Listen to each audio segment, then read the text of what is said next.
Oiê, eu sou a Natália Stracieri e esse é o Histórias de Camarim, um videocast pra você que quer saber tudo que rola nos bastidores da vida de um artista.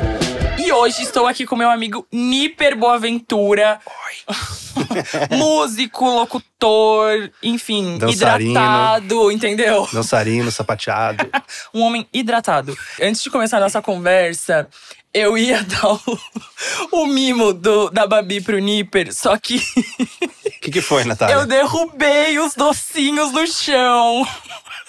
A gente tava entrando aqui no estúdio, conversando, eu derrubei no chão e caiu tudo. Então, assim, a gente tentou fingir e fazer uma entrega aqui, um docinho cenográfico, mas eu não conseguia parar de dar risada. Então é melhor falar aqui, pedir desculpa pra Babi e depois eu vou… Semana que vem eu dou um docinho de verdade, sem ter caído no chão. Babi, não deu nem pra fazer aquela dos 5 segundos, sabe? Aquela história, não deu. Mas assim, eu tô muito feliz e já ouvi falar tanto dos teus doces. Eu fiquei com 2 minutos com ele na mão. Aí a Nath pegou de volta e eles se estatelaram. Mas assim, a consistência permaneceu incrível. É um feedback importante pra você. Não, ele tava segurando. Eu falei, não, deixa que eu seguro pra você. Amei o docinho que eu não vou conseguir comer. Eu falei, não, deixa que eu seguro pra você. É, pra fazer a foto da entrada do estúdio ali, né? Mas obrigado, tá? Eu vou… Agora o meu mimo, cadê? O helicóptero vai pousar. Não, peraí, eu trouxe. Olha só. Eu tô curiosa, hein? Porque você pensou nesse mimo. Ó, eu trouxe… Eu trouxe uma credencial do EKT. Eu amei! Da turnê com o Foo Fighters e o Queens of the Stone Age pra você. Niper, mentira! Você não vai conseguir entrar em lugar nenhum com ela mais. Eu amei muito! Na próxima turnê eu te dou o novo. Muito, gente, amei. É bonita, né? É muito lindo. Eu tenho 2 credenciais do EKT, acredita? Então devolve. Não, mas não, Tá. Não é… Essa aqui eu não tinha, então agora vai pra minha coleção. Eu vou te falar bem a verdade. Eu tinha essa e mais uma. E eu fiquei só com uma, então vai ser tua guarda, tá? Niper, Pra você, nada. obrigada. Muito Põe especial. ali no… Onde você quiser. Coloco. Boa. Enquanto tá assim. Ai, eu amei, Niper. Bonita, Amei. né? Obrigada. A gente sempre faz umas credenciais bonitas justamente por isso, pra marcar mesmo. Eu tenho… Você já foi lá em casa, viu? Eu tenho um monte, né, dessas de vários shows. Aí eu pensei, qual que eu vou levar pra Nath? Eu acho que essa aí é muito especial. Ai, muito. Não, e no carro você ainda falou, você gosta de Foo Fighters? Ah! Foi uma E pergunta. aí você me falou, você gosta de docinho? E eu falei, amo docinho. Beijinho. Amo brigadeiro. Que merda. Pena que eles mergulharam no grande tapete das bactérias, infelizmente. Não, o Niper ainda falou assim, no tapete, onde as pessoas limpam o pé. Tudo bem. Enfim. Vou ficar encarando eu vou eles me aqui. redimir, Eu prometo. sei, tá tudo bem. Ô, Niper, agora sim, já entregou a credencial, então as pessoas sabem que você é um músico. Sou músico. Você toca hoje em dia no EKT, Eagle Kill Talent, pra quem não conhece, vá conhecer, porque é uma banda muito boa. E como começou sua história na música, assim? Foi muito novo? Foi muito novo. A minha lembrança foi uma época no Brasil que as duplas sertanejas explodiram, assim, que era o Leandro e Leonardo, Christiane Ralph, Zé de Camargo, e a minha mãe ouvia muito isso em casa. E eu cantava. Eu adorava cantar, ficava lendo as letras, né? O vinil, lendo as letras. E rolava aquela coisa de sempre que tivesse uma oportunidade, uma festa, um almoço, alguma coisa, ela falava, canta um pouquinho. Acho que várias histórias de vários cantores vieram desse tipo de coisa, né? Meu filho sabe cantar, canta um pouco pro pessoal. E aí eu fui pegando gosto pela música desse jeito. E o rock, eu tinha um primo, que o apelido dele era Patico, era o Cláudio. E ele já era mais velho, e ele era meu role model, né? O cara que eu olhava assim, nossa, ele era lindo, ainda é muito bonito. Fazia todos os esportes bem… Tudo que… Sabe aquela coisa que ele… Na verdade não devia ser isso, a gente que idealiza, né? Porque eu achava que tudo que ele fazia bem. Jogava bola bem, jogava vôlei bem, tudo. Corria bem, andava bem, abraçava bem. O cara eu era muito fã dele. E ele me mostrou uma fita cassete do Rush, que até hoje eu não escuto muito. Mas foi muito o Counterparts, pra quem se interessar. Tem um parafusinho na frente. E aí eu ouvi aquilo e como ele gostava, eu automaticamente falei, isso é bom, né? Que é o tal da referência que a gente tem, né? De quem a gente admira. Eu falei, nossa, existe isso. Só que quando eu era pequeno, eu ainda estava muito no lance do sertanejo, gostava muito. As melodias eram mais popular, né? Imagina, o Rush é uma música rock progressivo, é muito difícil, né? E aí, na sequência, eu fui fazer umas compras. Isso eu tinha… Nossa, Nath, eu tinha 14 anos. Isso foi em 94, 95, sei lá. Agora os cálculos, não vou fazer isso agora. Mas aí eu lembro que eu fui numa loja de disco, que era um passatempo, né, antigamente. Vocês são novos ainda, né? Mas eu sou um senhor de idade já. E aí o passatempo era ir em loja de disco. Recém tinha lançado CD e tudo mais. E eu olhei a capa do In Utero do Nirvana.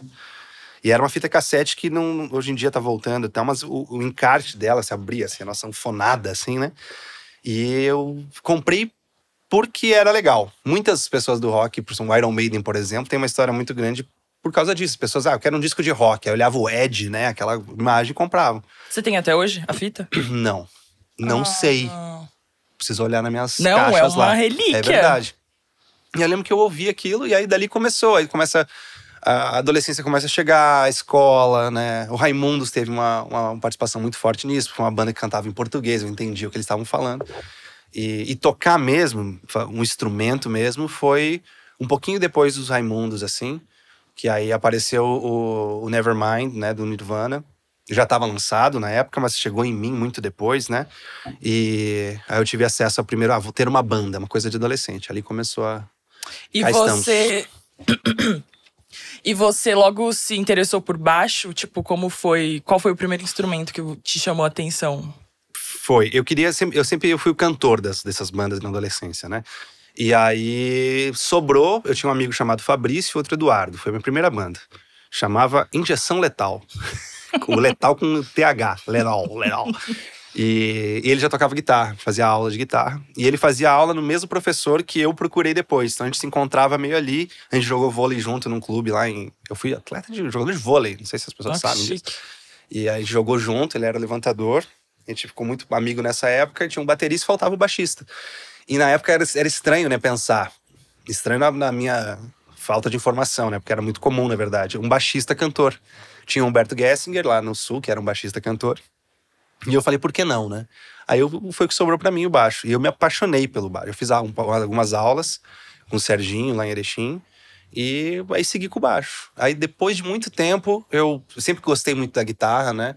Aí acabei me interessando pela guitarra também. Devia ter me interessado pela bateria também.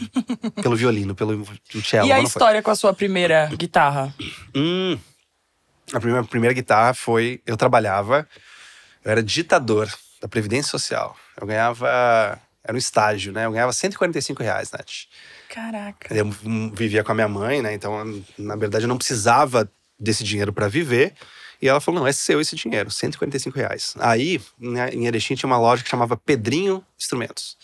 Querido Pedrinho. Eu sou muito amigo do... o interior é muito bom, né? Muito. A farmácia é João Farmácia, né? Eu amo. Aí o Pedrinho... eu sou muito amigo do filho dele, Murilo. E aí eu fui lá e falei, cara, eu quero uma guitarra. Eu quero uma SG Gibson. Ele falou, uma SG Gibson é muito cara. Mas tem uma versão da Epiphone que é muito mais barata. E era difícil de conseguir. Imagina, nós estamos falando de Erechim, a cidade que eu moro. Conterrâneo do meu amigo Pedro, que tá aqui atrás das câmeras. É uma cidade que é o interior do Rio Grande do Sul. Era muito difícil. Hoje em dia, correio... Essas coisas são muito mais tranquilas, mas assim, não tinha corda pra comprar, não tinha nada, a gente tinha que se virar.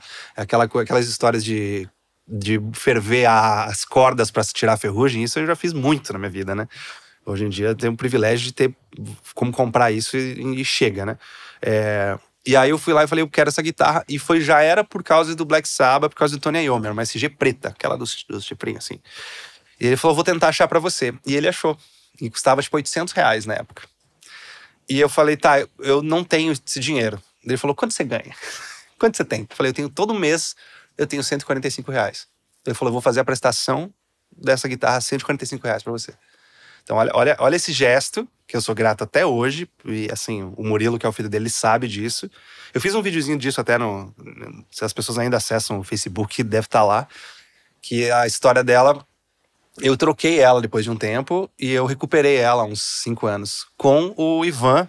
O Ivan, ele é o diretor e idealizador do Projeto Humanos, que é um podcast muito famoso e tal, um grande amigo meu. Ele tinha um Anticast também. E ele falou, cara, eu não toco mais, você quer ela de volta? E aí eu fiz um videozinho disso. Ele veio pro Brasil. E ele foi no estacionamento de um festival em Camboriú. Alguém veio no camarim. Uma história de camarim, olha aí. E falou assim, olha, tem um menino querendo falar com você aí, quer trocar uma guitarra com você. Eu falei, não, beleza. Aí foi até o Venâncio, que é um amigo meu de Curitiba, que fez esse meio termo. Ele chegou, abriu a porta do porta-mala do carro dele e tinha uma Les Paul inacreditável. E a minha guitarra era bem mais barata que a dele. Só que ele queria a minha guitarra. Daí eu falei, cara, eu não tenho dinheiro pra te dar de volta nisso. Ele queria a minha guitarra. Eu falei, cara, me faz um valor aí, uma coisa assim. A gente trocou a guitarra, eu peguei a Les Paul inacreditável e ficou com ele. Aí, anos e anos, eu já tava em São Paulo. Ele me liga e fala assim, cara, a gente se encontrou em algum lugar, não lembro, na internet, nos encontramos no mundo virtual.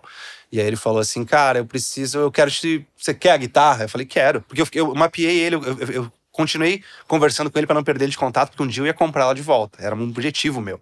Até era uma promessa que eu tinha feito pra minha mãe, eu vou pegar ela de volta. É minha primeira guitarra, né? Muito especial. Sim. E aí ele falou, cara, tô indo pra São Paulo, tenho um compromisso, se você me buscar no aeroporto, eu te levo a guitarra. Eu falei, não, mas de graça a guitarra? Ele falou, não, cara, eu nem uso, tá parada. Que isso. E aí eu fui buscar ele no aeroporto e filmei tudo isso. E aí eu descobri que ele tinha virado uma personalidade do mundo da literatura, dos podcasts e tudo mais. Que legal. Lá, o Anticast foi um dos primeiros podcasts no Brasil que foi muito grande, né? E eu falei, o que você tá fazendo? O que você veio fazer? Eu falei, não, tem uma assinatura do meu livro ali na Cultura, que fechou, inclusive, né? Aqui no centro, ali na Centro Cultural, que chama. Na Paulista, e eu, hã? Como assim? Peraí, o que está acontecendo com a sua vida? Ele falou, então, né? Ele todo humilde, assim. E ele falou, cara, que doideira, né? Você na música, eu nas minhas coisas, e me deu a guitarra. Enfim, tá comigo de novo. Nesse tempo contemporâneo que a gente tá aqui, eu tô usando muito ela pra compor, tá me inspirando muito. E eu recuperei minha primeira guitarra. Ai, que legal. E tudo por causa do Pedrinho lá atrás ter olhado pra mim. Ele olhou pra mim, cara, esse cara quer muito essa guitarra. Que legal. E aí ele fez a prestação da guitarra. Você imagina você chegando hoje numa loja de instrumentos falando assim, eu tenho R$200. Você pode fazer pra mim a prestação de R$200? Não, né? É muito pessoal. Essa é uma coisa que o interior te proporciona, né? Essa coisa de você vai na padaria, tem uma listinha, sabe? Assim, que você paga no final relação do mês. mais humana, todo mundo sabe o nome de todo mundo, né? A história dela é essa. Ai, que legal. Me conta da sua vinda pra São Paulo, como foi, como você decidiu, o que passou pela sua cabeça, me conta tudo. Conto. A minha outra banda, a minha primeira banda, que foi uma banda séria, né? Todas foram muito sérias, mas eu digo assim, de ter público, lançar disco, Pull Down, a gente tocava muito mais fora do estado, muito mais aqui em São Paulo, Curitiba, em Santa Catarina, e chegou um momento que a gente começou a cobrar um cachê e começou a ficar caro pro contratante nos levar, porque ele tinha todo o dinheiro do transporte, né? E a gente tava fazendo uma virada natural de crescimento, a gente ia de carro tocar, né? Tipo, fazia bate-volta de carro e tal. E aí começou a pegar van e começa a crescer, né? Você começa a ter que entregar mais, inclusive. E aí, alguns contratantes aqui de São Paulo falaram, cara, é muito difícil, não tá dando pra trazer vocês. Porque, eu vou falar números quaisquer, tá? Mas era R$5.000 de custo e R$5.000 de cachê. Aí vira 10. Agora, se fosse 8 pra você de cachê, faria mais sentido. Enfim, foi uma coisa dessa. Eu lembro de falar com o Capilé, do Sugar Cane, né? E falei, cara, eu tô pensando em mudar pra Curitiba, que é onde era o nosso maior público. Eu falei, não, se é pra fazer, já vai direto pra São Paulo. Já pula. Curitiba também já tava na visão da galera de lá, tava um pouco defasando na cena musical. E eles estavam vindo pra cá também. Teve uma debandada, né? A Fresno veio pra cá, o Sugar Cane veio pra cá. Isso foi que ano? Tipo 2010, 2000, ou foi antes? 2007, 2006. A minha banda, ela aconteceu em 2005. Que ela teve 2 músicas que tiveram muito apelo, muita gente queria ouvir, assim, grandes festivais, os nossos spots nos festivais eram bem melhores, foi em 2005. E eu falei, cara, a gente precisa ir embora. E eu chamei a banda e falei assim, galera, não tem mais jeito. E a gente ia lançar um disco. E assim, a opção era ou uma major, que era muito sonhador, uma gravadora, ou uma coisa muito especial, porque a gente tinha muito público. E aí a gente recebeu uma proposta de 2 selos que iam se unir força pra lançar o disco. Ai, que tudo. Só que não era uma condição, mas era meio assim, vocês precisam estar aqui, né? Vocês precisam estar em São Paulo pra fazer a coisa virar, né? E aí eu falei pra banda, todo mundo falou, porra, vamos nessa. Aí começa a história, né? Aí eu vim pra cá pra procurar um apartamento pra trazer a banda pra vir. Vim eu de mochilinha. Fiquei um tempo na casa de um conhecido meu. E aí ele falou... Eu lembro que eu tava falando, cara, vou pegar um apartamento na Barra Funda com 4 quartos e tal. E tudo no meu nome, Nath. Eu tava tipo assim, olha como é a paixão, né? A certeza, né? Aquela coisa, eu tinha que eu tenho até hoje, né? E acho que é por isso que as coisas funcionam, talvez, sim, né? com certeza. Esse drive que a gente fala, esse ímpeto, né? E aí ele falou assim, cara, você tem certeza que a galera vem? Porque você vai se... E ele já tinha um tempo de São Paulo, falou, cara, você vai se comprometer num aluguel, botar no seu nome. E eu tava naquela de vender tudo e vim, né? Que foi o que eu fiz. E aí eu falei, ele falou, pega um apartamento mais simples, vem devagar, né? Tipo assim, aí eu lembro até a Fresno pegou uma casa aqui na Zona Oeste também, que ficava um pouco improvisados, começaram a crescer e cada um foi fazer. Foi nessa casa, eu acho que a gente isso, lá que a gente se conheceu. conheceu, exatamente, numa festa lá, que eram festas homéricas, incríveis. E aí eu vim e a banda acabou não vindo. Eu cheguei, era uma quinta-feira, nunca vou esquecer. Eu cheguei em São Paulo no dia 17 de julho de 2008. E eu tinha 4 shows marcados. Nós tínhamos, né? 4 shows marcados no final de semana próximo. Já ia chegar arrebentando, né? E aí e aí, estão chegando? Putz, eu não vou. Ué, não, porque, pô, meu pai vai me deserdar. Putz, não vai dar. Eu falei, não, cara, vem pra cá. Ah, eu não tenho dinheiro. Eu falei, cara, onde come um, come dois, sabe? Tipo assim, essas são coisas que eu acreditava, tá? Hoje em dia eu não acredito mais. Eu acho assim, eu devia ter, foi uma maturidade, foi uma lição, né? Mas eu devia ter alinhado mais. Essa é a hora que você fica cego pelo seu sonho, né? E eu devia ter alinhado melhor com eles. Foi uma loucura, mas é assim que as coisas são. Se você quer alcançar coisas grandes, você precisa correr grandes riscos, né? E aí, eu lembro de eu desligar nenhum deles veio. Nem pros shows que tinha? Nada. Um deles falou assim, cara, eu vou, mas eu não vou morar. Eu vou e volto. Eu falei, cara, tudo bem. Legal. Mas assim, São Paulo é aquela coisa. Você tá num dia, no outro dia você tem uma entrevista numa rádio pra dar. Puta Então você precisa estar aqui, né? Imagina, ficar vindo e voltando. E aí eu desliguei o telefone e um amigo meu que era hold / produtor / faz tudo, o Luquinhas, ele veio. Interessante, né? Ele apostou mais na banda do que a galera, né? E aí ele tava morando comigo. Aí ele falou, eu lembro dele chegar no quarto, ele assim, eles não vêm, né? Ele deve ter ouvido a conversa. Merda. E foi doido, Nath, porque eu não fiquei chateado. Eu fiquei chateado, mas eu não fiquei puto, não fiquei brabo. Uhum. Eu já tava, minha cabeça já no pragmatismo que me aflige, já ficou numa de resolver. Aí eu desliguei o telefone, eu falei pra ele, cara, eles não vêm. Aí na hora eu liguei pro Sandro, de uma banda chamada Aditivo, falei, cara, é o seguinte, não tenho banda mais. A galera não vem. Ele falou, cara, tem uma balada hoje, o Milo. Que é onde as bandas se encontravam, uma balada aqui em São Paulo, que a maioria das bandas, os artistas iam, né? Era na Minas Gerais ainda. De quarta, eu tô indo, né? de quarta-feira, Clássico. né? Várias pessoas que tu vai entrevistar provavelmente vão falar dessa quarta-feira. Só pra ter um contexto, era uma balada que você ia... Você ficava horas na fila, porque era pequena. A fila já era a balada. Não tinha tanta graça Às entrar, vezes, né? Tipo, você entrava e ficava… Isso, exatamente. Então tá, vou embora. O bololô ali fora. Nossa, que era o lance. sim. Só que aí você entrava, tava tocando, tipo, Toxic da Britney Spears, na sequência Cemetery Gates do Pantera. Tipo, no mesmo bloco, assim. Era muito, muito massa. E era o momento que essas bandas todas estavam crescendo, né? Tipo, Glória, a Fresno, NX0. Então foi um momento muito massa ali. Era muito importante, Milo, sabia? Das relações. Muito importante. Ali, as parcerias e tudo mais. Conexões e conhecer as pessoas e tal, né? E aí o Sandro falou, cara, vamos comigo lá que tem um baterista que eu conheço que quer entrar na roubada do rock. Olha o que ele falou. Ele falou, tem um baterista meu que quer entrar na roubada do rock. Eu falei, beleza. Aí conheci o Rodrigo, montei outra banda, fiz a banda aqui.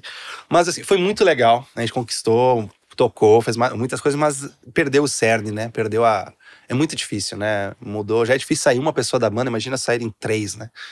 E aí aconteceu. Aí eu tive que dar meus pulos, tentei ainda, aí levei um golpe de uma assessoria de que ia me ajudar a fazer os discos. Nossa, essa aí fica pra biografia. Nessa época você pensou em desistir em algum momento? Tipo, você falou, nunca, já te deu mais força pra… Nunca. Isso que é muito doido, cara. Eu não sei se…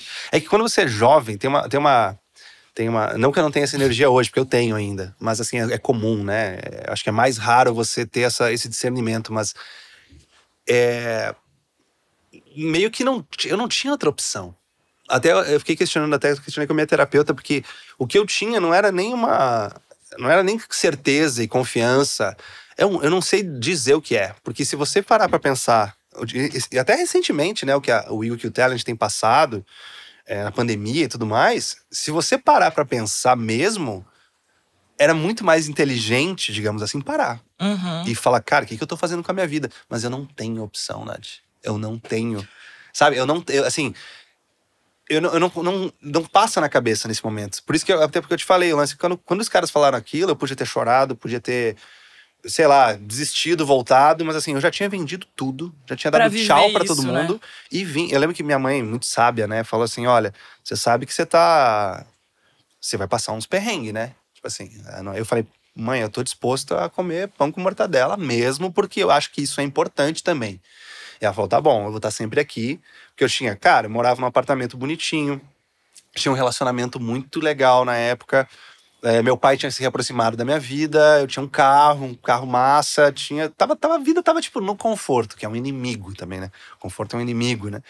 Se eu tivesse lá até hoje, nada teria acontecido. Sim. Foi essa... Fui. Vambora, Sim. né? E isso eu impulsiono, empurrar a vaquinha do precipício, como falam. Não façam isso com as vaquinhas, é um provérbio, né? Mas é isso que você precisa fazer. Pra conquistar grandes coisas, você precisa fazer isso, né? Com certeza. Desculpa. Não, eu ia falar um pouco da parte de locução e publicidade também. Que se entrou, se você já fazia, se veio depois. Bem lembrado. Nessa época, Nath, foi aí eu tive que achar o que fazer, né? Porque a banda me rendia dinheiro na época. Dinheiro suficiente pra morar em Erechim. Inclusive, desculpa te interromper. Imagina. Gente, quem assistiu o teaser do podcast… Oi. Foi ele que falou, foi ele que gravou. E ele gravou em 1 segundo. Eu falei, cara, se fosse eu pra falar aquilo, ia demorar 30 horas. Ele pegou o texto e leu. Eu falei, Nipper, tá feito, tá pronto. Eu faço. É uma das minhas outras coisas que as pessoas não sabem, né? Quando eu tive essa dificuldade, eu ganhei dinheiro com 2 coisas quando eu cheguei em São Paulo. Porque a banda parou eu tive que refazer todo o projeto. Uma delas foi uma expressão que nem existia na época, era o tal do coaching, né? Que era tipo… Eu acompanhava bandas, eu aproveitei o respaldo da banda pra… Quando eu chegar em São Paulo, eu fiquei mais acessível pros fãs da banda. E os fãs da banda têm bandas, né? E aí eu fazia um serviço que era tipo… de acompanhar nos ensaios, otimizar o ensaio, pré-produzir, produzir e gravar essas pessoas, que eu sempre me gravei, né? Eu sempre amei áudio, né? Engenharia de áudio, né? E aí, isso foi uma das coisas que me sustentou aqui. Eu lembro tinha uma banda que era lá do Carrão. E eu chegava lá pra acompanhar o ensaio deles. E era aquela bagunça de ensaio, né? Eu falei, gente, vocês estão pagando o ensaio. Ah, mas a gente gosta de… Eu falei, então faz o seguinte, 3 ensaios por mês são muito focados no que vocês querem. E o quarto, último do mês, a gente toma uma cerveja, faz um som e tudo mais. Esse tipo de coisa me ajudou. E eu acabei enveredando pra publicidade também. O contato de um conhecido meu. Comecei editando umas locuções e aí me envolvi na publicidade, né, no áudio, na pós-produção. E a locução foi… Eu dirigi muitos locutores pros trabalhos, né? Eu gravava muito eles. E fui pegando algumas manhas, né? Tipo assim, E aí um dia ele falou assim, cara, manda sua voz também. Coloca no meio. Aí era um casting tipo de 8 locutores e eu botei a 9ª era minha. Sabe? Tipo, eu gravei, né? Porque eu entendi o que era o briefing, né? E acabei pegando. E aí você vai fazendo, vai se colocando. E hoje em dia… tem várias propagandas que as pessoas nem sabem que sou eu. Não, agora eu começo a reparar mais. Sogra, né? Os pais da minha companheira me ligam assim, é você, não sei o quê. Eu falei, essa não, sogrão. Mas aquela outra… aquela é. Não que a voz é meio… É publicitário, né? Eu tenho uma voz jovem de locutor de propaganda de telefonia, né? Mas eu já fiz várias marcas, assim, que se pagassem, a gente falava aqui o nome. Se pagasse Alô, você, marcas, né? Se pagasse né? você, né? Porque pra mim eles pagaram, me pagaram bem. E aí tem toda essa parte de pós-produção de áudio que foi o que me fez, foi o meu outlet pra… que eu gosto de chamar, que era o job, né? A minha carreira é a música, é o IGQ Talent, é a arte, né? E não que não seja a arte, a publicidade, mas é o meu job. É o que coloca comida na minha mesa, assim. E a arte também coloca, ainda bem, colocou muito já. Só que é mais focado no meu investimento, minha carreira a longo prazo, né? É o que eu amo e quero fazer. Então Sim. o job é necessário nesse momento, assim, pra manter as coisas. E como foi o convite pra você entrar no IGQ Talent? Como que surgiu o EKT na sua vida, assim? Tá, o EKT eles precisavam de um cara muito bonito.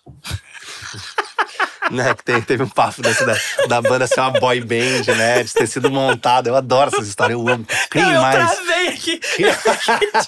Criem mais essas histórias que eu amo. Te imagina. Não, foi uma banda montada. Foi um puto elogio, né? Olha só a banda, os caras, todo mundo bonito. Eu falei, porra, obrigado. Não, mas realmente, todos os integrantes… Não, todo mundo é muito… Eles são todos E muito agora… bonitos. Né? E a Emily maravilhosa, não, mas vamos né? segurar, Tá. vamos segurar esse… O EKT foi o seguinte, eu ainda tava com a Pull Down, ia lançar um disco. Aí o primeiro guitarrista da banda, o Estevam, saiu. E eu conheci o Rafa, que é o baterista / baixista, numa festa que tinha um estúdio. Foi lá no estúdio que eu trabalhava, né? E aí, cara, final de noite, 3h30 da manhã, tava eu e ele tocando os Pantera, uns Metallica e colou. A gente se deu muito bem pelo gosto musical, E eu sempre falava, cara, eu preciso ter uma banda com o Rafa. E assim, a minha banda já tinha um baterista, o Gabê, que eu amo de paixão. Então não tinha como, mas assim, eu pensei, cara, esse cara toca demais, ele é um querido, bateu o santo. E aí, quando o Estevam saiu, né, e aí eles estavam numa reunião, e a história de lá, pra eu contar o meu lado, que foi engraçado também. Uhum. Aí o Rafa falou assim, cara, eu tenho um cara. E eu tinha conhecido o Theo uns tempos atrás, porque eu fui nos shows do cara. Quando o Kill Talent surgiu, foi um grande movimento na cena do rock, porque eram vários caras dinossauros no sentido de carreiras muito, muito fodas, assim, caras muito bons, e juntaram todo mundo. Então, tipo assim, eu precisava ir ver, né? Os vários artistas que eu admirava dentro da banda, eu falei, vou ver o que tá acontecendo nessa mistura. E era um super grupo pra mim, né? E aí eu fui ver um show deles, em um ensaio aberto lá no Family Mob. E aí eu conheci o Theo, e tu me conheceu. Eu abraço, eu beijo, eu gosto. Não, eu né? ia falar exatamente isso. Quando você começou a falar do Rafa, eu ia falar isso. Da importância de ser bem relacionado com as pessoas, né? De ser simpático e tratar bem. E isso é de você. Tipo, você não força isso.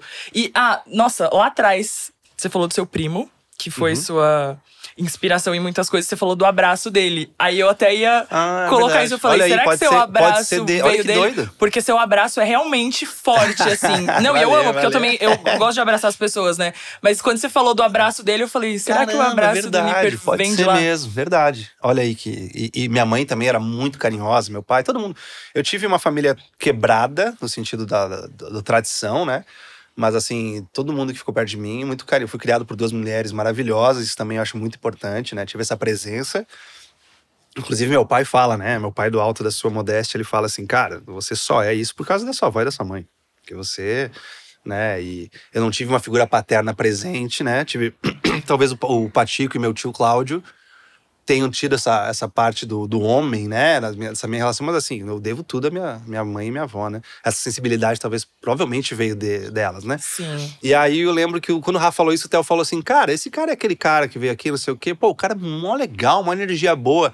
Aí eu até brinco que eles me chamaram porque eu era legal, não porque eu tocava bem. Sim. Eles foram descobrir que eu tocava bem depois. E aí eu lembro, eu tenho esses áudios salvos. O Rafa mandou uma mensagem cedo da manhã, assim.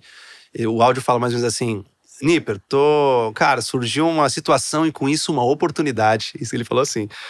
E eu queria trocar uma ideia com você. E eu mandei uma mensagem assim, cara, beleza, final de semana a gente sai, toma uma, a gente conversa falando, não, cara, tem que ser hoje. Aí na hora eu pensei, puta, alguém saiu da banda. Na hora eu pensei, alguém saiu da banda e os caras vão me chamar pra tocar. Só que eu tava lançando um disco com a minha outra banda. Eu falei, nó, que hora pra receber um convite desse, né? E na hora eu saquei que era alguma coisa. O que podia ser tão sério? Sim, e urgente, e ele né? falou, cara, tem um sushi na frente da sua casa. Eu morava aqui na Caiová. E aí, vamos ali almoçar? Aí eu cheguei, eu acordei tudo torto, eu acordo tarde, né? Eu sou notígrafo. Aí eu saí, cheguei na frente, o Rafa já tava lá nervoso e falou, cara, já vou te falar. Nós vamos te chamar pra entrar na banda. Os caras estão vindo aí. E eu falei, não, velho. E a primeira reação minha, aí já veio muito da maturidade, talvez dos traumas, foi tipo, cara, calma. Primeiro que não há elogio maior na vida de um artista, de um músico, de você ser convidado pra tocar. Tipo, se você é convidado pra tocar com alguém, esse é o melhor elogio que você pode receber, né? Então assim, porra, essa banda, esses caras que eu admiro me chamarem pra tocar, é o melhor elogio que eu podia ter recebido, né? E aí, ele chegou, eu falei, tá, vamos conversar, né? Aí chegou, na época, o Jonathan e o Theo, a gente já almoçou, e eles falaram, cara, o plano é esse, tal. E eu meio que dei eu falei, galera, então, vamos fazer uns shows, vamos fazer uma turnê, que tinha uma turnê marcada já no Sul, no final de semana, e depois a gente fala. E eu já fiz isso, já convidei alguém, essa pessoa já foi meio gelada, assim, eu sei como é ruim. Porque não dá, assim, pra conviver com gente desse jeito, um projeto sério, a banda vira sua família, é o que virou no final, né? Sim. Então, assim, eu não conheço as pessoas pra eu entrar numa banda desse jeito, um projeto grande. E eu acho, a minha visão, sou meio tipo assim, legal, vamos ver. Mas não, eu tava no gás, só que meio precavido, né? Claro. E aí eu lembro que eu e o Rafa, até hoje a gente fala que nós vamos comprar esse sushi. Um dia nós vamos comprar esse sushi, porque foi lá que eles me convidaram pra entrar na banda. E aí isso foi final de 2016, aí eu já entrei no lançamento do primeiro disco e cá estamos. E você teve alguma alguma certa dificuldade pra se adaptar com eles? Ou foi tudo muito tranquilo, assim, até de compor, de tudo, assim, sabe? Você escrevia em português, né? Uhum. E agora, tipo, essa transição foi tranquila, assim? Foi, na verdade, o You Kill Talent era tudo que eu sempre procurei. Porque, no sentido de banda, assim, de... Eu não quero falar a palavra business, porque sempre soa ruim, mas tem também, né? A gente tem que entender que é importante, né? Uma banda que quer alcançar tem que ter uma organização, né? E quando eles me apresentaram o projeto todo, a gente fez essa turnê e na volta eles me chamaram pra uma conversa. E aí, velho? Como é que é da tua vida aí? Porque a parada aqui é séria, né? Tanto é que, né? Era e é muito sério. Sim. Aí eu tava procurando isso, porque na minha banda, ela ainda tinha uma coisa um pouco amadora. Eu puxava muito o profissionalismo da galera, mas chegava um ponto que cansava, sabe? Eu fazia todas as músicas, eu fazia todos os corres. Aí quando eu perguntava pra banda, cara, o que vocês acham? Ah, se a gente confia em você. E não era isso que eu queria ouvir, Nath. Eu queria ouvir, cara, porra, não, eu quero fazer assim. Pra pessoa se sentir parte daquilo também. Eu acho importante isso, sabe? Todo mundo ajudava, mas é que tem que ser a mais. E no You Kill Talent, todos tinham essa característica. Todos tinham uma parte de liderança. Todos eram tão líderes que o líder não existia. Sabe? Legal Nesse sentido, né? E aí tu entende o negócio, já vê que é uma estrutura muito grande, que tá todo mundo, tem empresa envolvida, tem management, tem, enfim, tudo, tem um estúdio, tem não sei o quê. Então era tudo que eu sempre quis, alguém que corresse igual, da mesma força, que tivesse o mesmo drive. Foi aí eu me encontrei ali. Tanto que eu falei pra minha banda, eu voltei e falei, galera, não tem condição de eu continuar nas duas, porque lá me toma muito tempo. E eu não vou fazer nada direito. Então, assim, parou. E assim, como era eu que fazia tudo, no sentido de correr, não foi tão... Eles ficaram chateados comigo, entenderam, né? Eu entenderia se tivesse acontecido com eles também. E aí seguimos com o You Kill Talent, porque... E a adaptação na parte de musical foi incrível, porque é um som que eu admirava, eu achava o disco maravilhoso. Fã dos caras, todos eles, sempre fui muito fã deles, sou até hoje muito fã de todos eles. E então foi leve, tipo assim, você aplicar, se chegar com um riff novo, a galera abraçar aquilo. E o You Kill Talent, como o nome já diz, não tem o Guitar Hero, não tem o líder, não tem isso, saca? Isso é muito difícil e por vezes utópico disso acontecer, mas funciona. A gente consegue manter isso de uma maneira boa. No sentido de todo mundo ter uma voz muito forte ali dentro, né? Inclusive, com a entrada da Emily, ela teve que entender. A gente vai falar disso, mas ela teve que entender também.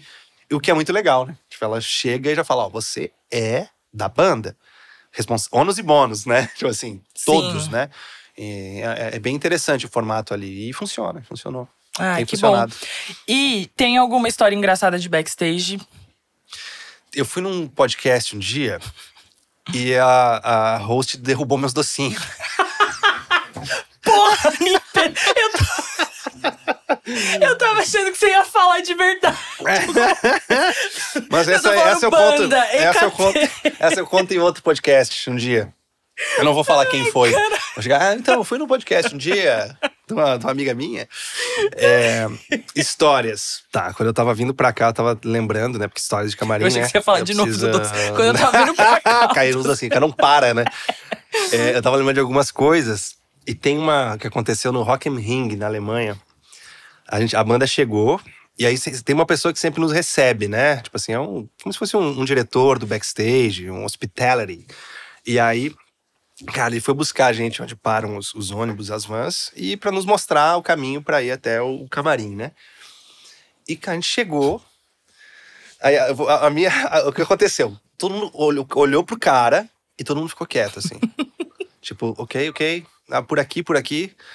Levou a gente até o camarim, todo mundo meio se olhando, assim, né? Tipo, nossa, o que tá acontecendo? Quando fechou a porta do camarim, se eu não me engano, foi o Fefão ou fui eu. Eu não lembro, acho que fui eu. Falei, galera, o cara é bonito demais, velho. E todo mundo, velho, caramba, bicho. Pô, vocês também acharam? Eu falei, cara, o cara é muito bonito, cara. O cara que foi nos buscar, né? Que até hoje eu não sei o nome, não sei. Mas ele era bonito como? Tipo assim. Cara, ele era bonito. Bonito, meio padrãozão, mas assim, Rodrigo Hilbert, gato com suéter cinza, lindo, assim. Só que assim, todo mundo na equipe, né, e na banda, tipo, sentiu a presença do cara. O cara, presença, super educado, super carinhoso. De energia também, além da beleza. Tudo, exato, porque a beleza também tem isso Com tudo, certeza. né? Tipo assim, o cara era bonito fisicamente, mas era um fofo, assim. E aí a gente entrou, fechou a porta do camarim, todo mundo se virou, velho, peraí, bicho. Que é esse maluco? Aí eu falei, cara, o que tá faltando aí que eu vou lá buscar? Que eles têm tipo um quiosque no meio dos camarins. Esse festival, Agora é o Rock im Park, o Rock im Ring, ele é em Nürburgring, não sei se é assim que fala, tá? Mas é na pista de Fórmula 1. Então os camarins são na área VIP das equipes de Fórmula 1. Ai, que legal. É muito, muito foda a parada, assim. Então, assim, é muito chique, né? E aí, a estrutura maravilhosa, aí eu fui lá, deixa que eu pegar mais toalha. Disputando, tinha, assim, pra falar assim com o cara. Tinha um tanto assim de toalha lá, né? Pô, tá faltando toalha, eu vou lá buscar. Aí eu fui lá pra olhar o cara de novo. Níper, pelo amor de Deus. Eu lembro assim, Vocês falei, não cara, tiraram uma fotinha? Não, porque eu fiquei com vergonha. Eu falei, cara, eu preciso tirar uma foto com esse cara e mostrar pras esposas na casa, né? Na época eu era solteiro, né? Mas, tipo, eu lembro do dia falando, cara, eu preciso mostrar esse cara pra minha mulher. Sabe assim, o maluco é diferente, né? Sim. E aí ficou essa história. E ele foi levar a gente pro palco e ele foi junto na vanzinha pra levar pro palco. Não e tem sabe nenhum coisa? registro, Não tipo, tem, vídeo, não nada, tem. cara. Fiquei muito curiosa. A gente ficou em choque. Aí eu, tipo assim, eu arrumadão, pronto com o Inir, pronto pra entrar no palco. E o cara na minha frente, assim, tipo, olhando meio, tipo... Sabe aquela assim... Thank you. Sem graça, aí com o cara bonito, tio. A gente tocou... Eu acho que uns 2 anos depois, foi depois da pandemia, foi 2000, enfim, perdi a noção. E aí a gente tentou rastrear o cara de novo. Vocês chegaram lá à procura. Como é que você sai perguntando do cara, né? E não, na época, obviamente, ele falou o nome e tudo mais, mas é tanta gente. Sim. No meio de uma turnê, tipo, de 25 shows, você conhece muita gente. Mas eu devia ter falado, segundo meu pai, se você falar 3, 4 vezes o nome, ele guarda. Não, devia ser um nome alemão difícil também. Óbvio. Agora me veio Alex, vendo isso na minha cabeça. Cara, eu tentei procurar no Instagram e tal, mas assim, o cara é muito bonito. Gente, eu queria muito saber quem é, mas tudo bem. Então, eu também queria mostrar pra você e mostrar pra Luísa e mostrar pras mulheres. Porque falou, olha esse maluco! Tipo assim, sabe daquela tipo velho, olha esse ser humano, sabe? Enfim, essa é uma das coisas. Ô, Níper, eu queria… Agora você contou essa história engraçada. Eu queria que você falasse um pouco… Tipo, se tem e qual é a diferença de backstage gringo pra nacional, assim? Sim, tem. Tem, eu acho, no sentido de um ambiente mais preparado, assim, sabe? Tipo, uma cultura de showbiz mais evoluída, digamos assim. E é natural, né? O Brasil é um país bebê, né? Tipo assim, ele é muito novo em tudo, né? Eu costumava achar, e hoje eu tenho quase certeza, que a gente tava, tipo, 10 anos atrasado de tudo nesse sentido, né? Se você para pensar, todo equipamento que a gente tá vendo aqui é todo em inglês, né? E hoje em dia tem muito mais gente falando inglês, tá mais tranquilo, vai ter que começar a aprender outras línguas em breve, né? Sim. Porque tá mudando as coisas. E eu sinto essa é muito mais amistoso para eles, entendeu? Então o negócio da música é muito mais evoluído na Europa, nos Estados Unidos, né? E a gente não foi para outros continentes ainda. E nem a gente tocou aqui na América do Sul. É doido isso, porque a gente tocou na América do Sul, Chile, a gente fez algumas coisas e também é meio Brasil, assim, tá? Tudo funciona, só que tem um quê de improviso por aqui. Porque o diretor de palco do Rock im Ring é um cara que meio que tem uma formação nisso. Sim. Sabe, eles têm mais acesso a esse tipo de informação. É um cara que te recebe pra resolver os seus problemas, não pra criar um problema pra você.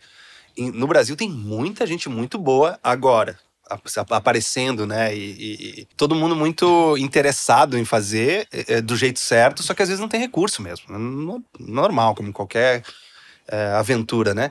E eu fiz o primeiro show, festival grande, foi o Download lá em Paris que eu toquei, e até eu fiz um vídeo daquilo, porque lá eu reparei uma coisa, Nath. A pessoa que é a responsável em organizar o nosso camarim lá, ela tem a mesma importância do Billy Joel do Green Day. Parece muito doido, mas não, porque o que acontece? Você como consumidor, você compra o seu ingresso e você não quer saber. Você paga um dinheiro que é muito alto, às vezes, né? Que você ralou pra caramba. Por isso que eu tenho que jogar duro. Por isso que eu sempre falo para as bandas que eu converso, com a nossa própria banda, a gente sempre fala isso. A pessoa, às vezes, não tem aquele dinheiro. E ela deixa de fazer uma coisa pra ela pra comprar ingresso pra ver você. Ou ver o Billy Joel, ou ver, enfim, ver a banda que ele quiser, ou só ir passar um tempo. Porque, por exemplo, na Europa, o verão, a galera sai da toca, né? Por isso que os festivais são todos no verão lá. Sim. Então a galera é hora de se divertir, férias, sol, gente, né? As bandas, obviamente, são importantes, mas é todo o entorno. Sim. E lá eu me liguei nisso. E tá todo mundo hidratado, todo mundo alimentado, todo mundo se importa. Eu fiquei meio chocado, porque o nosso camarim era tipo do lado do camarim do Prophets of Rage, que era o Rage Against the Machine, do Slayer. Só o Headliner, que é a banda principal da noite, que tem um espaço pra eles, que é ali do lado. A diferença é que tem um tapume, que tem um ambiente pra eles. Mas os restos das bandas, da que abre o palco até a Headliner, estão todas no mesmo catering. É a mesma coisa. Sim. Até tem uma história desse aí. Eu tava fazendo um café pra mim no catering, maravilhoso, assim. Esse show foi muito... Aí que tá, né? Quando é inédito pra você, não que eu já caí numa rotina, mas quando é inédito, você lembra mais, né? Sim. E esse primeiro festival grande que a gente tocou, que o Far também tocou, inclusive, Far From Alaska, eu lembro de eu estar fazendo um café no catering, assim, e aí chega o Larry King, do Slayer, o guitarrista, não sei se é Larry King agora, King. E ele me pediu, cara, você viu o açúcar mascavo? E eu, tipo... Cara, o guitarrista do Slayer tava pedindo o açúcar mascavo pra mim onde tem as cafeteiras do catering, né? É muito doido, sabe? E hoje em dia eu vejo, por eu trabalhar, né, nos backstages aí de festival e tal, hoje eu tô vendo que agora que tá chegando essa união de bandas, assim, de todo mundo tá no mesmo ambiente, de todo mundo comer a mesma comida e tal. Porque antes era algo muito, tipo, você no seu camarim, o outro no outro. Era muito isolado, assim, né? E não tinha essa troca. Tipo, hoje em dia tem espaços ali justamente para as pessoas relaxarem, conversarem, né? Sabe que, desculpa mas eu lembrei agora, o Rock in Rio, no Brasil, assim como Lisboa teve, que a gente tocou, eles têm a área de camarins, eles chamam de lounge, né? Então, assim, o camarim é pra troca de roupa, pra você largar suas coisas, mas todo o resto é ali, justamente pra fomentar esses encontros, né? O palco que a gente tocou, o Sunset aqui no Brasil, ele é um palco de encontros, né? É o mote, é o que eles vendem, né? Então, assim, lá atrás é isso. Você tá no mesmo ambiente de todo mundo. E você conhece as pessoas mesmo. Opa, tudo bom? Pô, vai tocar daqui a pouco. Pá. E lá na Europa é só isso. As bandas, todas as bandas do mundo, todas é muita gente, mas tipo, elas se encontram nessa época na Europa. Porque é o circuito, né, que faz, né? E ali surgem as parcerias, você troca ideia, você conhece gente. Profissionalmente é muito bom também, porque tá todo mundo te vendo, né? Os empresários, as equipes, o backstage todo, tipo assim. E isso é uma coisa interessante. As equipes das outras bandas, todas te tratam muito bem, porque daqui a pouco eles podem trabalhar pra você também. E você pra eles. Então, é um ambiente... como é que fala? É um mundo que respira junto ali, entendeu? E assim, se o meu show não for bom, é ruim. Sim. Porque vai prejudicar o Green Day lá na frente, certeza. Entendeu? Por exemplo, né? Então assim, todo mundo importa, todo mundo é importante para aquele ticket que foi vendido. Isso é muito louco. Desculpa, eu agora te interromper. Essa sua frase me lembrou de um show da Super Combo. Que o Bisteca… adoro. Não, o Bisteca, perfeito, demais, né? E aí, a gente tava num show e um segurança… não tava muito de bom humor naquele dia, assim. E o Bisteca, ele é muito direto e reto, né? Mas ele falou aquilo, eu fiquei, cara… Tipo, fiquei refletindo sobre isso até hoje, assim. Ele chegou no cara e falou… Ô, man. Man. Querido, saudade. Vamos se tratar bem aqui, porque… amanhã eu posso estar aqui de novo, você pode precisar de mim, eu posso precisar de você. Então, assim… Vamos na moralzinha, não sei o que lá. Aí eu vi o Bisteca falando aquilo… tão natural, sabe? Eu falei, cara, porque normalmente ou a gente pega birra, né, e sai falando mal do segurança, falando mal de não sei o quê. E ele, realmente, sei lá, o cara podia estar num dia mal. Dia ruim, claro. Num dia ruim. E o Bisteca foi muito claro, assim, sabe? Tipo, eu falei, gente… E é exatamente isso, tipo… Essa troca… É necessária com todas as pessoas que estão trabalhando ali nos bastidores, né? Não é só com o artista e tratar bem o artista e tal. Não, tipo, a equipe inteira tá ali 12 horas ralando pra fazer um show, um evento, entregar um evento e, tipo, ninguém quer ser maltratado, né? Exato, da montagem do palco a transmissão da televisão, todo mundo tem que estar alinhado pelo evento, né? Eu posso aproveitar o Bisteca e contar uma história dele? O Bisteca é um fofo, é um querido, ele acumula muitas funções, né, quando ele trabalha, e ele vai bem em todas, né. E ele acompanhou a gente uma vez no show, porque a gente era do mesmo escritório, né, com o Super Combo e tal. Um festival bem grande no Brasil. E olha a diferença, olha que coisa, né. A gente chegou lá num momento muito bom da banda, e aí a gente voou mais cedo pra lá, pra ter condição de descansar. A gente costuma ir um dia antes pra poder estar no dia do show descansado, nós e a equipe, principalmente a equipe, né. E a equipe, a gente chegou E a passagem de som era tipo 5h30 da manhã. A gente chegou lá às 4h30 da manhã.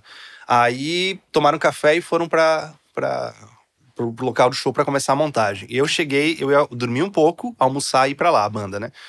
Eu cheguei lá, mochilinha, né? Pronto pra ficar o dia todo, né? E eu cheguei no camarim, na área de camarins, e falei: oi, tudo bom? Sou Nipper do Eagle Kill Talent. Onde é que é o camarim do EKT, né? Ele, não, cara, o camarim só libera 1 hora antes do show. Nós ia tocar às 8 da noite, Nath. Aí eu, cara, o sol rachando, assim. Falei, cara, mas eu vou tocar só às 8. Onde é que eu posso ficar, né? Eu, tipo assim, com mochilinha, assim, né? Uhum. Tipo, onde é que eu posso ficar? E já tava sendo montado, já tava fazendo loading das nossas coisas no palco.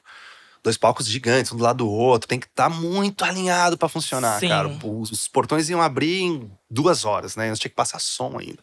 Eu lembro que quando eu cheguei, eu lembro do Baiana System passando som. Onde foi esse show? Não é? Não posso falar. Senão vai ser. Tá, não. Deixa quieto, deixa dar. Tá, tudo bem, tudo bem. Que não é sobre isso, né? Não é sobre. Não é sobre. Não, era só curiosidade. Não, claro, mas faz sentido, mas acho que não é sobre isso, né?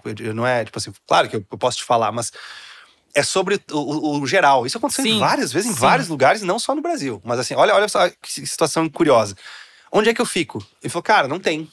E eu falei, cara, eu tô com fome, tô com sede, o que eu faço? Cara, só vai ter o rider de camarim 1 hora antes do show de vocês. 1 hora antes do meu show era daqui 4 horas. Eu vou ficar aonde, Nath? A banda vai ficar onde? E aí, cara, aí eu não tenho que fazer isso, né? Eu não sei, eu não sabia. Isso que é a pior coisa. Você fala, o Bisteca tava ajudando o pessoal no palco, falou, cara, Nipper, os camarins são pra lá. Não tava eu e mais gente da banda, né? É pra lá. Eu falei, obrigado, cara, bom trabalho, aquela coisa. Todo mundo, né, porra, tocar, trabalhar, né? Porque privilégio, né?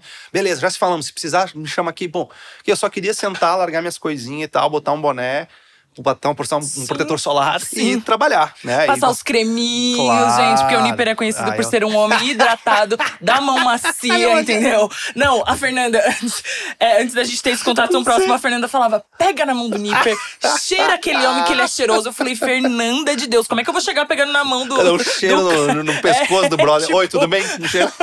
Mas hoje eu entendo. Eu cheguei lá no estúdio dele, que ele tava editando a locução do podcast, tava um cheiro... Ele, assim, passando um creminho na mão, eu falei... É gostoso, cheirinho bom, é bom. Enfim, não podia perder a oportunidade de falar. Mas tipo, isso como outras coisas, como aquecer, como, sei lá, ter um instrumento na mão pra eu aquecer. Coisa do trampo, cara. Com certeza. Sabe? E aí, querido Bisteca, entra o Bisteca, vou pro palco, eu chego, Bisteca, não tem camarim. E ele, como assim, man? Não sei o quê. Aí ele foi lá resolver e não tinha como resolver, porque já era uma estrutura, já era... Aí, querido do Bisteca, e a gente tava com fome, a gente não foi direto, a gente não almoçou, né? Porque tocar é ruim, tocar de barriga cheia, nós íamos passar o som, almoçar e relaxar pra fazer o show. Aí ele vem com uma bandejinha cheia de comida, de coisas do camarim, sem umas frituras, né? Aí colocou em cima do porta-café da bateria, cara, foi o que deu pra fazer, querido. Ele tipo demais. Ele foi dar jeito, que é isso que ele precisa fazer. E ele faz muito bem, né? E aí deu problema na passagem de som, um monte de coisa. Acabou atrasando tudo por nossa causa, porque não tava funcionando as coisas. Enfim, o show foi muito legal, foi tudo muito bem. Mas até chegar nesse ponto... Foi um perrengue. E assim, você tem que abstrair tudo isso, né? A gente olha os shows, nossa, olha que cutis incrível está a Billie Eilish, mas a gente não sabe o que ela tá passando pessoalmente, pra ela chegar ali e desempenhar. Tem vários shows que a gente fez envoltos a vários problemas pessoais e da banda, que eu contei às vezes depois, intimamente, pra alguém, falou, nossa, mas na TV não parecia. Eu falei, mas é igual a Katy Perry aqui no... Exato, você viu? O cara terminou com ela por mensagem de texto. Você vai ter que fazer um showzão, cara. Vai ter que fazer. E assim, é difícil abstrair. E isso é um profissionalismo muito foda. Porque a arte tá ligada com o sentimento, com a sua emoção, com todo mundo. Então é difícil destacar, né? Mas tem que fazer. Tem que fazer. E eu achei muito... ser sincero é muito bom. Mas tem uma parte da população, digamos assim, do público que, cara, quer ouvir a música favorita dela, que é especial pra ela, entendeu? E você tem que desempenhar, né? Sim. É louco. Me conta uma curiosidade da banda, porque, tipo, vocês viajam muito. E aí, nessas viagens, assim, vocês têm algum ritual, alguma coisa que vocês sempre fazem? Ou... Tipo, me conta desse rolê. Tem, e que é um pouco... Surgiu uma situação engraçada disso também. A gente tem uma playlist que a gente escuta, né? E assim, né? Daí veio um cara tocou no Sepultura. O outro tinha uma banda de rock pesado. Os outros dois tinham uma banda que tinha umas alfaias de metal, não sei o quê. A galera entra na nossa caminho e tá ouvindo Lenny Kravitz, Katy Perry. Não, eu ia Porque a perguntar. gente gosta muito de música. Música no geral, entendeu? Tipo, Sim. tá ouvindo Seal, tá… Esse dia da Katy Perry, eu acho que ela tinha lançado alguma coisa nova. E eu nunca vou esquecer. Acho que foi um show aqui em São Paulo. Muito bom. Entrou a gente recebeu umas pessoas, acho que era uma mãe com um filho, um menino com a camiseta, acho que do Metallica, sei lá. Ele entrou com um disco pra nós E assinar. vocês ouvindo Katy Perry. Acabou, caiu o mundo do menino. Ele achou que ele ia entrar lá, tem umas velas pretas, uns negócios assim, né? E, cara, a gente tava sempre muito, o clima é muito bom. O clima é muito bom. E aí, a gente tem uma playlist que a gente escuta, e dança, e canta, e conversa. Fala pouco, 1 hora antes do show, a gente meio que se isola, só a banda. É uma coisa que já tá estabelecida. Inclusive, Sim. isso é foda, porque teve momentos que tinha gente muito importante ali no camarim. Tem que tirar. E aí, o Cole, que é o nosso tour manager, ele olhando assim… Tipo assim, olhando pelo Simudon, como é que eu vou fazer? Tipo assim, aí as famílias, né? É foda chegar, por gentileza, eles têm que ficar sozinhos agora. Mas é um ele momento sempre ele é muito importante, educado, né? e sempre deu muito certo. Mas é o momento que você alinha, né? É o pré-jogo, né? Se alinha e tal. E entra num estado de satori ali, que é aquela coisa, cara, agora eu tô pronto. E na verdade você nunca tá pronto, então você precisa estar, né? Eu gosto de ficar quieto, gosto de dar uma meditadinha, eu visualizo o show, o palco, visualizo a minha tocada e tal, e aí parece que quando você senta… Não é por nada que os jogadores fazem reconhecimento de campo, sabe? Tipo, eles vão um dia antes, dão aquela olhada, porque não pode atrapalhar, né? E além da passagem de som que é técnica, tem a coisa da vibe também, né? Sim, Eu lembro de eu e o Theo total. no primeiro Rock in Rio, a gente sentou na frente do palco, ficou olhando aquela imensidão, aquela roda gigante, pensando, mano, que responsa, né? Então você tem que introjetar aquilo pra fazer um show sempre especial pra você e pras pessoas, né? Você fica ansioso quando tem esses shows grandes, tipo, abrir pro Metallica, pro Foo Fighters e tal? Você fica, tipo, nervoso em algum momento? E se sim, é antes, tipo, tempo antes, ou no dia do show que bate um frio na barriga, ou pra você é normal, assim? Antes, pra mim, na pré-produção. Ai, Antes de… Pronto, Caiu consegui. o brigadeiro? É na pré-produção. Antes do… Quando a gente é chamado, quando fecha o contrato, fala… Tá, precisamos estar no Maracanã no dia tal, tal, tal. Ali, acho que pelo fato da banda ser todos eles serem empreendedores, a gente tem que fazer acontecer do melhor jeito possível. E assim, o EKT, a gente tá correndo muito atrás da parte de produção. A gente tem uma parada muito, muito grande, muito legal, e a produção não é tão viável financeiramente para fazer acontecer. A gente sempre faz e isso é incrível, por causa da nossa equipe, por causa do gás que as pessoas… A galera acha que é só a gente ali, mas tem muita gente que aposta muito, né? Na nossa equipe, por exemplo, é incrível. A galera, tipo… É bizarro, assim. Não aconteceria sem eles mesmo, porque os caras deixam de fazer trabalhos com muito dinheiro, porque eles apostam nessa parada. Isso Sim, é muito isso foda. é muito, muito legal. E aí a gente sempre dá o melhor possível pra eles, sempre resolve eles pra depois resolver a gente. Então nessa parte eu fico… É uma ansiedade de resolver as coisas. Mas na hora, quando eu entro no ônibus, na van, eu chego no lugar, liga uma chave do… Cara, eu tô aqui porque eu tenho que estar aqui. Porque eu sou esse cara, não é por nada, é uma coisa de gratidão, de privilégio, de entender o meu lugar. Mas ao mesmo tempo, assim, ninguém vai fazer por mim ali, Nath. Sim. Entendeu? Tanto, eu tenho uma história bem rápida. A gente correndo contra o tempo aqui. Mas tem coisa pra falar. É um exemplo só. A gente fez uma turnê na Europa, foram 18 shows, eu acho. E no 4º ou 5º show, eu entrei num lugar que é tipo de conforto. E tem uma parte de uma música, Just to Call You Mine, que eu fico sozinho e faço uma parada de guitarra. E eu sempre aqueci antes. Eu sempre pegava, o Tice me levava a guitarra, eu fazia o aquecimento meu e passava essa frase. Cara, eu vou ser exposto pra 10 mil pessoas, sozinho na frente daquele povo, tocando um troço, sozinho. E eu, cara, não posso ramelar, né? E esse dia que eu falei, hoje eu tô de boa. Eu fiz uns polichinelo, fiz uma flexão, né? Porque o nosso show era curto, já entra com o suorzinho aqui, já tem que entrar, não dá pra aquecer. Sim. Não dá pra pegar no tranco, já tem que entrar moendo. E eu errei nesse dia. E aí eu falei, olha só. Eu falei, banda, foi mal. Eu falei, não, nem dá. Né, a gente tem uma relação muito boa. Todo mundo sabe que não é de propósito, acontece. E erro faz parte, é legal. Sim. Só que foi o tal do take it for granted. Assim, achei que eu tava, puta. E aí eu falei, não dá. Tem que ser profissa. Eu preciso aquecer. E aquele dia eu dei uma rameladinha ali. Fiquei me cobrando muito. Ainda bem que a banda me abraçou. Mas entende, tipo assim… Tem que entender a responsabilidade que você tem ali, Com né? certeza. Tipo assim, até daquilo que a gente tava falando, em respeito ao público, né? Com certeza. Mas na hora, assim, é muito um gut, tipo de… Porra, eu tô aqui porque eu mereço estar aqui, porque eu ralei e eu vou mostrar pra esse povo. É o meu mantra, assim, a coisa que eu faço. E essa nova fase do EKT, Nossa Senhora. vamos falar disso. Emily maravilhosa, linda, fofa. Cara, a Emily é original, eu diria assim. Eu vi esse termo recentemente. Nipper, sabe que… Eu acho que você descreveu ela muito bem. Eu maquiei a Emily no Mita, né? E foi uma das pessoas que mais… Que foi um desafio pra mim, assim, maquiar ela. Tipo, eu sempre estive na minha zona de conforto. Bem entre aspas, porque muitas vezes eu tenho que criar e tal. Mas a Emily, ela é tão original que eu falava assim, o que eu vou fazer na Emily? Tipo, porque eu tenho que respeitar a originalidade dela, sabe? Na hora de maquiar. E aí eu fiquei moendo minha cabeça, assim, sabe? Eu falei, cara, eu preciso deixar ela, tipo, respeitando essa autenticidade e tal. Rolou, deu super certo, ela me mostrou referência e tal. Mas ela é isso, ela é única, né? Isso, em todos os aspectos, assim, profissionalmente e como pessoa. Ela é um diamante bruto, né? Que a maturidade vai trazer ainda coisas melhores. Assim, a gente tá conhecendo ela melhor agora, a gente tá 1 ano e pouco junto, né? Estamos gravando material novo, inclusive, deve sair em breve. E ela é diferente, assim, é difícil.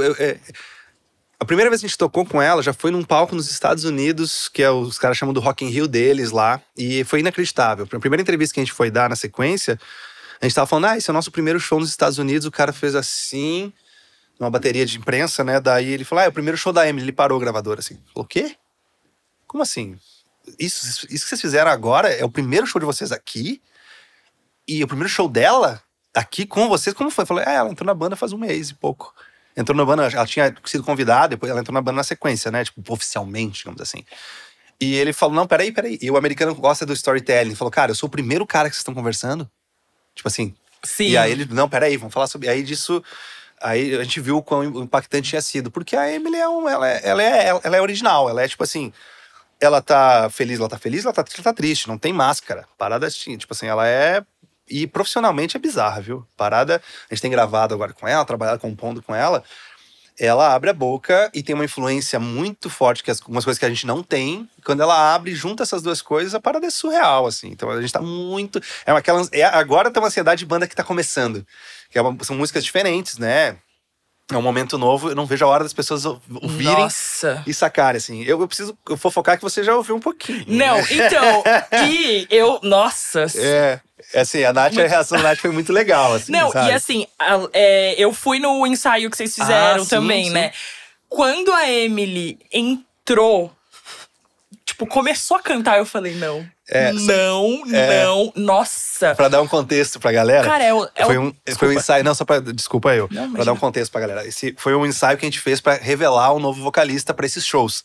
E ela tava no meio da galera, e a gente começou a tocar, e na hora de entrar a voz, ela entrou no palco, nossa, né, e catou o microfone. Cara, foi uma energia, uma galera… Não, e tipo, é outra banda. É outra banda, assim, na minha… A gente já tinha passado por coisas muito difíceis e criou uma musculatura, uma cabeça diferente por tudo, né? A pandemia, a saída de um vocalista. Sim.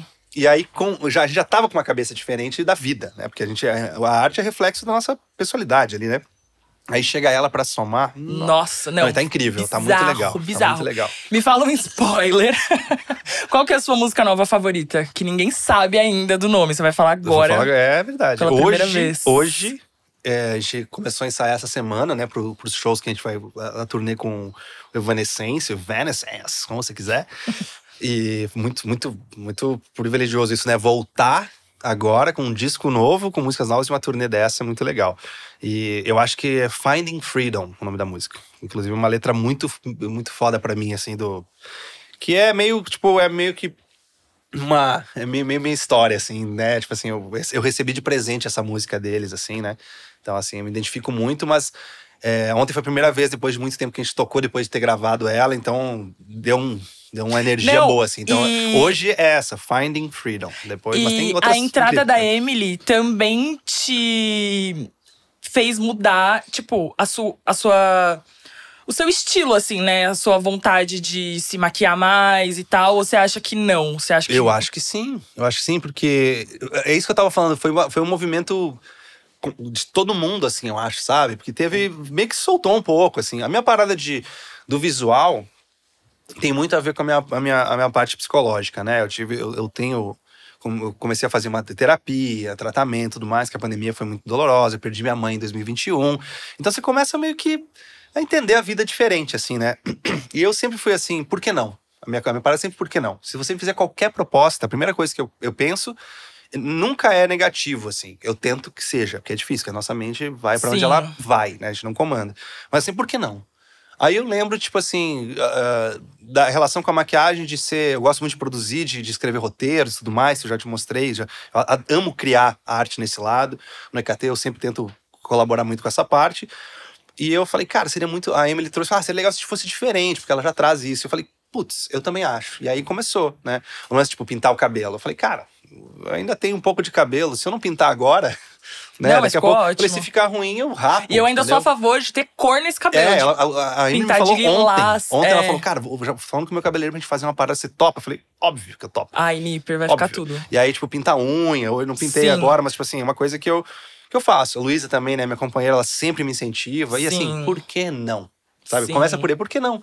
Sabe? Tipo, ó, esse casaco, por exemplo, eu nunca compraria uma cor dessa. Antigamente. E não é porque…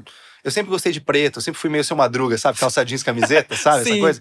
E eu sempre me gostei, gosto de roupa confortável, mas nos últimos anos, assim, eu tenho… Cara, por que não? Aí eu fui, olhei, assim, pô, promoção, né? Aqui, fofinho, gostoso, pau. Comprei, pum, botei. Tenho, tipo assim, meu guarda-roupa era meio Mônica, assim, é tudo preto. Sim, preto. sim. Até tinha a esposa de um conhecido meu falou, cara, todo mundo sabe que você é roqueiro, tá? Não precisa ficar usando roupa preta e tênis preto, todo mundo sabe, calma. Pode botar uma camisa branca de vez em quando. Sim. E eu falei, por que não, né? Agora eu tenho 2 camisas brancas. Ai, arrasou. E eu tenho uma rosa e uma roxa do Lakers. E tem Yes. eu tenho roupa… Ô, Nipper, e vamos falar um pouco, então, sobre o show do Evanescence? Porque eu sempre falei Evanescence também. Tipo, a galera… Sabe, esse sotaque. Enfim, eu falo Evanescence. Na locução a gente fala assim, sempre tem uma brasileirada, né? Porque a gente tá falando com as pessoas daqui. Sim, então tem, sim. você fala Evanescence, né? Sim. Você vê, a linguagem vem do que o povo fala, né? Sim. Então é isso. Tanto faz, o importante é que a gente sabe quem é. Exatamente. Vocês estão aí se preparando e tal. Mas como, tipo, surgiu o convite? Como foi? Vocês ficaram… Obviamente, muito… Sim, imagina, é a volta, né? Sim. E tudo é meio… tudo precisa ser… O rock vários artistas, mas acho que mais o rock é uma coisa que o show é o grande produto, né? E o Eagle Kill Talent, o show porque é diferente, né? A energia… Isso é o que falam, né?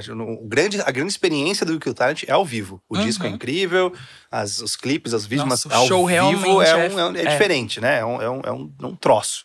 E convido vocês todos a… Mas aí a gente falou pro management, né? Ó, temos músicas novas, ok? Vamos atrás, né? Aí abre-se as oportunidades para fazer o ciclo, né? Então a gente vai lançar um EP, provavelmente é um EP, com 4 músicas ou 5, e ele inicia um novo ciclo desse com a Emily agora. A gente grava o disco logo na sequência e são ciclos que vão acontecendo. Então quando a gente mandou a notícia que temos músicas novas prontas no dia tal, aí a bola começa a rolar. E aí as oportunidades de shows começam a aparecer, né? A gente vai fazer o do Sol, um festival muito legal aqui na terra da Emily, é muito legal, muito importante pra ela, pra gente. Eu nunca toquei lá, vai ser muito legal. Aí já veio a turnê do Evanescence, o Evan. E internacionalmente também já tá rolando algumas coisas. Vai ter show em São Paulo? Vai ter show em São Paulo. Nós vamos fazer a ideia é de fazer um show antes, como a gente fez na turnê do Metallica, fazer um show antes da turnê pra dar uma… Nossa, estarei lá, estarei lá. Com certeza. E vai ter clipe, vai ter tudo que eu também quero meu dedinho nas coisas do EKT. Esse é o momento mais gostoso, assim, eu amo esse momento, assim, de serviço, de produção, eu acho muito gostoso, assim. Sim. Lançar é muito bom, mas eu particularmente, eu adoro planejar e dar vida às ideias, assim, artisticamente. Eu acho que é a parte que eu mais gosto, assim. O show também é bom, tudo é bom. Nipper, eu amei muito o nosso papo. A gente conversou muito. Não, eu ficaria aqui mais horas falando com você. E, gente, o Nipper e a Luísa, vocês não estão entendendo. Se esse podcast tá aqui, no ar, é por conta deles. Eles são maravilhosos. E, além de tudo, são ótimos conselheiros. Porque, assim, eu tenho umas ideias, aí eu chego lá, aí o Nipper, não, acho que isso tem que ser assim. Metido, né? E não, mas, se não fosse os conselhos de vocês… Né? Eu falo não, mesmo. mas se não fosse os conselhos de vocês, sério, isso aqui não estaria no ar. Eu tava pensando assim, o que as pessoas precisam entender e sentir, e por isso que a gente tá fazendo isso junto, né, teu projeto, sentir o teu carisma, a tua energia, o jeito que você é fofo, entendeu? Transmitir através disso aqui, que vai pra lá, pras câmeras. O quanto mais as pessoas te conhecerem, mais vai ser legal, assim, sabe? Sim. Transmitir isso, né? E tu é muito foda, tu é legal pra caramba, tu é carinhosa, obrigada. tu é profissional, você é uma vencedora de tudo, é um privilégio ter você perto sempre. Ai, Niper, eu vou chorar. Não, mas é que eu fiquei pensando vindo hoje pra cá, né? A gente veio junto, mas um pouquinho antes, falei assim, cara, as pessoas precisam saber mais da Nath. Isso o tempo vai, relação de confiança em relação a isso, né? Então, assim, eles vão te conhecer cada vez mais, sendo natural como você é, porque você natural é incrível. Você não precisa se esforçar, entendeu? Obrigada. É isso. Não precisa chorar, não. Fofo. Lindo. Não, eu sou E emotiva ela derruba também. os brigadeiros das pessoas. Não, eu derrubo tudo. Derrubo água, derrubo tudo. Mas tudo bem, meu jeitinho, gente. Agora você é obrigado por me chamar aqui. Não, é um eu… privilégio falar da minha carreira. É uma das coisas que é um privilégio pra mim, sabe? Não, mas é uma honra te ter aqui. Volte sempre pra contar outras histórias. Nós tem bastante, né? Pô, nem deu pra contar tudo, mas volto. Segunda temporada, talvez. E ó, quem tá ouvindo pelo Spotify, a conversa acabou por aqui, mas vai ter um plus. Então, vai pro YouTube assistir esse plus ou pras minhas redes sociais, que eu tô lá como Nath Stracieri, Instagram e TikTok. E YouTube e Spotify, Histórias de Camarim. Tá. Eu vou. Fechou? Fechou. E o Niper divulga seu Instagram e o da banda. O Niper toca no Eagle Kill Talent, @Eagle Kill Talent, em todos os lugares, né? Hoje em dia é mais fácil, né? Não precisa falar tudo isso, mas a gente tem um disco novo saindo, né? Músicas novas, turnês. Acompanhe, gente, a banda é muito boa. E vai estar a minha @Niper Boaventura aqui. Eu sou um cara que não usa muitas redes, mas eu leio tudo, tá? Me manda umas mensagens legais lá, me xinga. Não me xinga, que eu vou te xingar de volta. Mentira. Enfim, sou eu. Sou isso aqui. Me acha lá. Amei. Obrigado. Eu que agradeço.